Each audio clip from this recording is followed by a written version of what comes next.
Oh, with the two FTCS scheme, the implicit and explicit scheme that are shown to you, the time derivative has an order of accuracy of delta t because we use the forward difference method. With the central space, this has an order of accuracy of order delta x squared. So when we are asked of the order of accuracy of the FTCS scheme, it will be first order in time and second order in space. There's actually nothing wrong with that. But what if we want a numerical scheme that is second order accurate in both time and space derivative? We can do that by using the Crank-Nicolson method. Now, before going through the Crank-Nicolson method, you may be wondering, what if we just use central difference for this, such that you write this as uj n plus 1 minus uj at n minus 1 divided by 2 delta t. This would be the central difference scheme for your first order derivative, and this would have order delta t squared.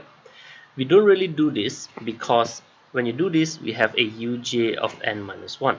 When you have an uj of n minus 1, what this actually means is, if you look at the scheme right here, let's say you place your, or you collocate your point at this first point over here.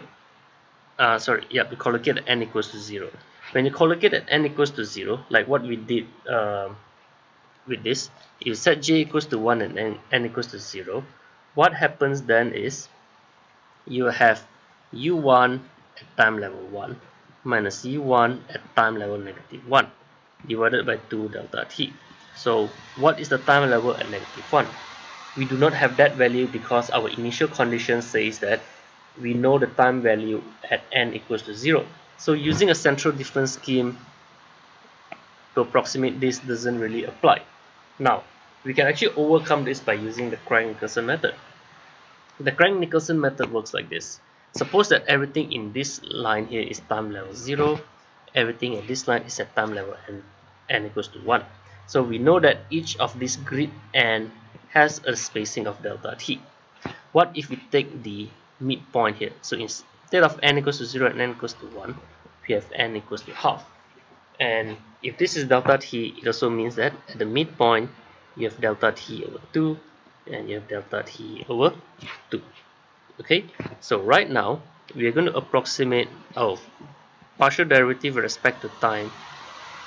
Instead of n, we're going to do it at n plus half at the point j.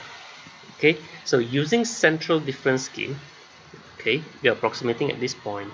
This would just be given by uj at n plus 1 divided by uj at n minus 1 divided by,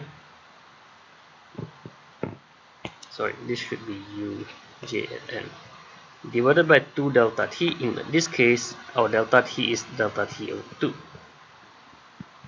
Okay, we are not doing it at time level n, we are doing it at time level n plus half. If you are doing the central difference at n plus half, this is what we get. So this is eventually becomes uj at n plus 1 minus uj at n divided by delta t. The only difference right now is this is of order delta t square because this is a central difference scheme. Okay, now this would be our approximation for our partial derivative, which means that if we are going to do the central space, this needs to be evaluated also at n plus half at the point j. Okay, and what is n plus half? N plus half is actually not a point that we want. We only introduce the n plus half so that we can actually write it in this form, which is very similar to your forward difference, but it has a second order accuracy. Now, what about the central space? To approximate this, we just take it as the average of d square u dx square evaluated at n plus 1 and the same second order derivative evaluated at n.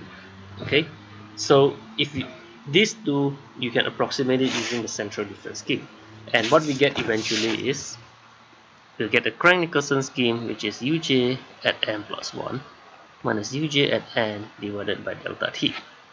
And on the right hand side, you have alpha over 2 of uj plus 1 minus 2 uj plus uj minus 1 divided by delta x squared. So this would be at n plus 1, n plus 1, and n plus 1. And because we're taking the average, there will be another similar term, just that all of this will be evaluated at time level n.